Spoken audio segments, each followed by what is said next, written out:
ગામડાનું અમારું swimming pool ચાલુ થઈ ગયું છે. જો પાણી જે ચાલુ છે, પાણી તમને દેખાડી દઉં.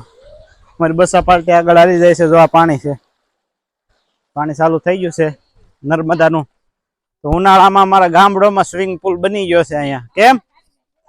નર્મદા વાળા તરફથી ખૂબ સરસ કામ કર્યું છે.